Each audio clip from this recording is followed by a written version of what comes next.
साल 2021 का कैबिनेट की बैठक वाल्मीकि नगर में जारी और बिजली दरों में वृद्धि के प्रस्तावों की याचिका आयोग ने की मंजूर। डिजिटल साक्षरता में महिलाएं आगे 22 लाख हो चुकी है साक्षरता दर।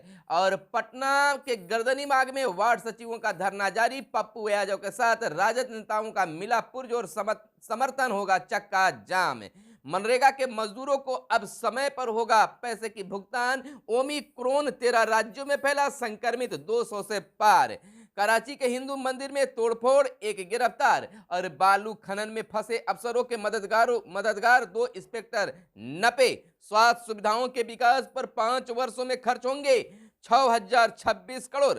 आदेशों की अनदेखी पर 78 नर्सिंग संस्थानों को मिला नोटिस। उत्तर पुस्तिका की संख्या के अनुरूप होगा रोल नंबर। और पटना में 25 व 26 को जुटेंगे प्रदेश भर के इंजीनियर। गणित प्रतिभा खोज के जिला टॉपर आज होंगे सम्मानित। नमस्कार, मैं हूं आपके साथ सुनील बॉबी और आप इस समय देख रहे हैं मगध संवाद के खास कार्यक्रम सुबह सवेरे।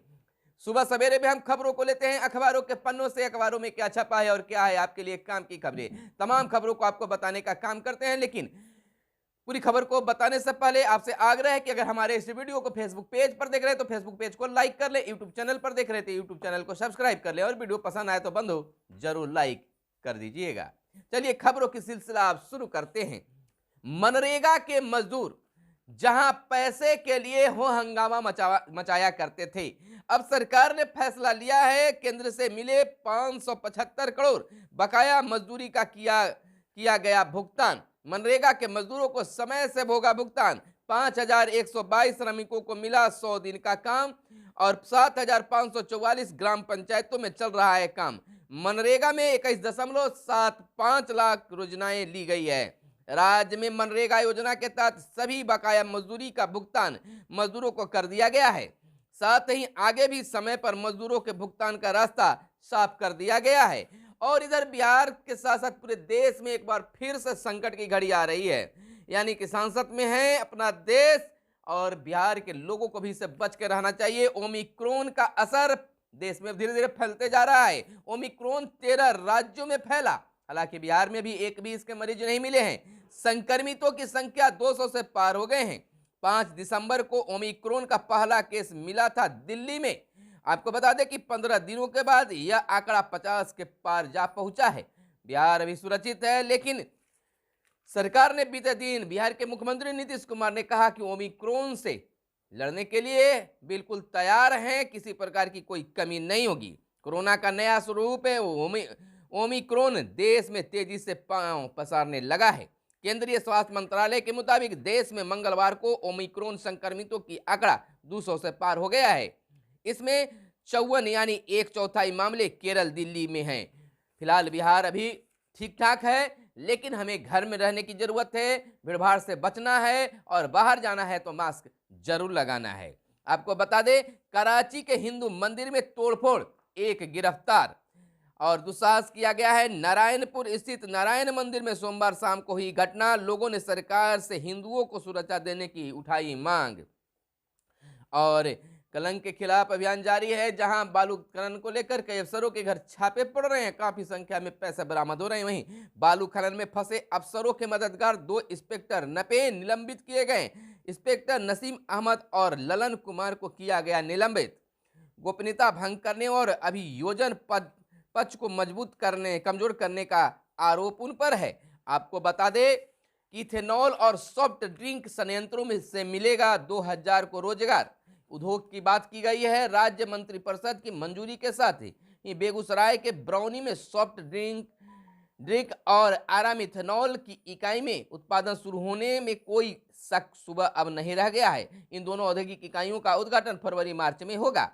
और बिहार में 71.87 लाख आयुष्मान कार्ड जारी किया गया है और मार्च तक घोषित होगी नई दर। 1 अप्रैल 2022 से लागू होगी। अब होगी जन सुनवाई। बिजली दरों में वृद्धि के प्रस्ताव की याचिका आयोग ने की मंजूर। बिजली दर हालांकि इस पर किया जा रहा है बिहार विद्युत विनियामक आयोग बिजली दरों में वृद्धि संबंधित विवरण कंपनियों की याचिका को मंगलवार को स्वीकार कर लिया है। और इधर स्वास्थ्य सुविधा को लेकर भी बड़ी खबर निकलकर सामने आ रही है। स्वास्थ्य सुविधाओं के विकास पर 5 वर्षों में खर्च होंगे 6026 करोड़ रुपए। अन्य फैसले हैं पटना के अशोक राजपथ पर अंजुमन इस्लामिया हॉल के निर्माण के लिए पुनरीक्षित राशि 50.64 करोड़ की स्वीकृति मिली है। और गरीबों को कंबल बंटवाए सरकार। लोजपा रामविलास के प्रदेश अध्यक्ष राजू तिवारी ने ठंड से बचने के लिए गरीबों के बीच कंबल बंटवाने की मांग सरकार से की है। रालोजपा के प्रदेश प्रवक्ता बने चंद्रवंशी यानी राष्ट्रीय लोक जनशक्ति पार्टी के प्रदेश अध्यक्ष प्रिंस राज ने हलानंद कुमार चंद्रवंशी को प्रदेश प्रवक्ता के पद पर नियुक्त किया है। और राजहंस का निधन पर विधानसभा अध्यक्ष ने जताया शोक। और इधर बता दें कि बिहार के पटना स्थित गर्दनी बाग में बिहार के पंचायत वार्ड सचिवों ने धरना लगातार 7वें दिन भी जारी रखा है, लेकिन उनका उत्साह कम नहीं हो पा रहा है। लगातार विपक्ष के नेताओं के द्वारा उन्हें सहयोग मिल रहा है। एक तरफ बिहार के जाप अध्यक्ष पप्पू यादव ने उन्हें रहने और खाने की व्यवस्था कर दी है, वहीं उनके साथ चक्का जाम करने का भी ऐलान किया है कि जब तक इनकी मांगे पूरी नहीं होगी पप्पू यादव आपके साथ है, चाहे आपके लिए मर मिटना ही क्यों न पड़े। वहीं दूसरी ओर चिराग पासवान ने भी धरना स्थल पर आने के उनको हौसला बुलंद किया और इतना ही नहीं, उन्होंने मुख्यमंत्री के पास इनकी मांगों को लेकर पत्र भी लिख डाला। वहीं तेजस्वी यादव भी धरना स्थल पर पहुंचे और उत्साहित किए। और लगातार राजद नेता जो हैं, विधायक जो हैं, उनके धरना स्थल पर पहुंच रहे हैं। बीते दिन कई राजद नेताओं ने उनके धरना स्थल पर पहुंचकर उन्हें उत्साहित करने की काम किया और कहा कि हम आपके साथ में हैं, सरकार की गोली डंडे की सरकार नहीं चलेगी, बल्कि हमारी मांगों को पूरा करना होगा। कहना है कि जब तक आपकी मांगे पूरी नहीं होगी तब तक हम आपके साथ में है। देखना यह होगा कि क्या विपक्ष है वार्ड सचिवों को उनका हक और अधिकार दिला पाती है या फिर हो हंगामा करके ही रह जाती है। मामला बड़ा अजब ढंग के देखने के लिए मिल रहा है कि एक तरफ जहां सत्ता पक्ष मौन है, वहीं विपक्ष हल्ला मचाए हुए है। चलिए अगली खबर को बता दें। आदेशों की अनदेखी पर 78 नर्सिंग संस्थानों को नोटिस दिया गया है। राज्य के 6 दर्जन नर्सिंग संस्थान सरकार के आदेश का अनुपालन नहीं कर रहे हैं। इसे देखते हुए स्वास्थ्य निदेशक ने पिछले 3 साल में 7वीं बार आदेश जारी कर दिया है। नर्सिंग संस्थान चला रहे संचालकों से स्पष्टीकरण भी मांगा है। मिथिला के विकास के लिए सदैव तत्पर रहते थे राजहंस। उत्तर पुस्तिका की संख्या के अनुरूप होगा रोल नंबर। इंटर परीक्षार्थियों के लिए बड़ी खबर निकलकर सामने आ रही है। इंटर परीक्षा में उत्तर पुस्तिका की संख्या के अनुरूप ही छात्र का रोल नंबर होगा। बेंच डेस्क पर परीक्षार्थी उसी तरह से बैठेंगे जिस तरह से उपस्थिति पत्रक होगा। यानी कि बिल्कुल इस तरह नया एक शोध होने जा रही है इंटर परीक्षा को लेकर। जैसा कि आप जानते हैं कि इंटर परीक्षा के बाद मैट्रिक परीक्षा होता है, तो इस प्रकार से इस बार भी एक नया शोध सामने आएगा। पटना में 2526 को जुटेंगे प्रदेश भर के इंजीनियर। आगामी 25-26 दिसंबर को बिहार अभियंत्रण सेवा संघ की वार्षिक आम सभा होगी। और आज एक खास आयोजन नालंदा के शान मुकेश और आदित्य गुप्ता तथा बक्सर की गोल्डन कुमारी बिहार में अव्वल हुए गणित प्रतिभा खोज के जिला टॉपर आज होंगे सम्मानित। और डिजिटल साक्षरता में महिलाएं आगे 22 लाख हो चुकी हैं साक्षर। बीपीएससी की प्रथम इंटर स्तरीय बीएसएससी की प्रथम इंटर स्तरीय परीक्षा की फर्जीवाड़े में 8 पर हुआ है केस। और इधर हम बता दें एक बड़ी खबर, वाल्मीकि नगर में 2021 का कैबिनेट बैठक। 10 आवासीय स्कूलों के लिए 378 करोड़ स्वीकृति। इस साल खर्च होंगे 60 करोड़। जिलों में पिछड़ा वर्ग कन्या +2 स्कूल। यानी कि आपको बता दें कि आरा बरौनी में 447 करोड़ निवेश की मंजूरी। 13 एजेंडों को राज्य कैबिनेट के द्वारा दी गई स्वीकृति। 677 +2 स्कूलों के लिए 824 करोड़ रुपए। और बिजली दरों में वृद्धि की याचिका को नामंजूरी। डिजिटल साक्षरता में सूबे की महिलाएं सबसे आगे। राज्य के सभी जिलों में 520 छात्राओं की क्षमता के अन्य पिछड़ा वर्ग यानी पिछड़ा अति पिछड़ा वर्ग कन्या आवासीय +2 स्कूल संचालित होंगे। इसकी सैद्धांतिक सहमति राज्य कैबिनेट की बैठक में मंगलवार को दी गई। साथ ही 9 जिलों में 520 आसन वाले 10 अन्य पिछड़ा वर्ग कन्या आवासीय +2 स्कूलों के भवन निर्माण के लिए 378 करोड़ की प्रशासनिक स्वीकृति दे दी गई है। मुख्यमंत्री नीतीश कुमार की अध्यक्षता में वाल्मीकि नगर में मंगलवार को ही राज्य कैबिनेट की बैठक में कुल 13 एजेंडों को स्वीकृति दी गई है। और इधर एमबीआई ने पटना से रांची तक बनाई करोड़ों की संपत्ति। यानी एमबीआई ने पटना से रांची तक बनाई करोड़ों की संपत्ति। कलंक के खिलाफ अभियान जारी है।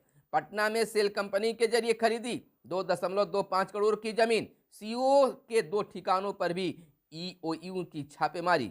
सालों सालों के नाम 1 करोड़ व फॉर्च्यूनर गाड़ी भी मिली है, यानी कि ना जाने कहां से इतने पैसे लोग ला रहे हैं। बालू का अवैध खनन और परिवहन में संलिप्त पाए गए अधिकारियों के खिलाफ आर्थिक अपराध इकाई ईओयू की कार्रवाई फिलहाल जारी है। यानी कि कुल मिलाकर आज की हर छोटी बड़ी खबरों को हमने बताने का कार्य किया है। कनकनी लगातार बढ़ रहे हैं और इसको देखते हुए सरकार कभी भी स्कूल बंद करने का ऐलान कर सकती है। यानी कि बिल्कुल लगातार पारा नीचे की ओर गिर रहा है। और इधर कुछ और खबरें चलते चलते बता दें कि जलवायु परिवर्तन से तेल भंडारों पर खतरा मंडराने लगा है।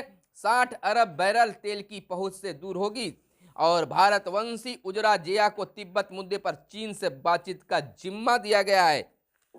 रक्त में कैंसर कोशिकाओं का पता लगाना अब हुआ आसान। और इधर चुनाव सुधार विधेयक को संसद की मिली मंजूरी। लोकसभा में एक दिन पहले पारित हुआ था बिल। विपक्षी दलों ने इसे प्रवर समिति में भेजे जाने की उठाई मांग। और अटल का जन्मदिन सुशासन दिवस के रूप में मनाए, नड्डा का कहना है। भाजपा की बैठक में बात हुई है। यूपी सरकार घबराहट में है। समीक्षा याचिका पर विचार कर रही है सरकार। ओबीसी आरक्षण को लेकर अजय मिश्र की बर्खास्तगी को लेकर मार्च निकाला। और इधर ऐश्वर्या के बाद अब अभिषेक बच्चन से ईडी का पूछताछ जारी। अमेरिका में ओमिक्रॉन से पहली मौत आई सामने। कोरोना असर, लंबी तालाबंदी में बच्चे भूले गणित की गुत्थियां। लंबे लॉकडाउन के बाद जो बच्चे हैं गणित की गुत्थियां भूलते जा रहे हैं। कोरोना के हर वेरिएंट के लक्षण भी अलग अलग देखने के लिए मिल रहे हैं। और बिम्स्टेक देश मुश्किल समय में एक दूसरे के साथ खड़े रहे। राजनाथ सिंह और अश्वनी बोले, लगा कि मुझे बीच भंवर में छोड़ दिया गया। खेल से यह खबर है। चैंपियन भारत को जापान ने हराया। एशियाई चैंपियन ट्रॉफी हॉकी टूर्नामेंट के सेमीफाइनल में जापान ने भारत को 5-3 से दिया शिकस्त। गुमराह अफ्रीका दौरे में मास्क रहेंगे एल्गन। और शर्मनाक डोपिंग मामले में भारत तीसरे स्थान पर पहुंचा। एक हफ्ते में दोगुने केस, लेकिन इंग्लिश प्रीमियर लीग जारी रहेगी। सोशल मीडिया पर छाया जॉर्जिना का फोटो शूट। और कुछ और जो खबरें हैं जो आपको जानना बहुत जरूरी है। उत्तर प्रदेश को शिकस्त दे हिमाचल सेमीफाइनल में पहुंचा। खाद्य तेलों की कीमत घटाने की कवायद अब तेज हुई है। तो यह थी आज की खास खबरें जो बिहार के साथ साथ देश दुनिया से जुड़ी थी। तो हमारे साथ बने रहिए और आपके लिए जो जरूरी खबरें हैं वह आपको हम बताने का काम करेंगे। फिर मिलते हैं अगले वीडियो में, तब तक के लिए दीजिए इजाजत। धन्यवाद। जय हिंद, जय भारत, वंदे मातरम।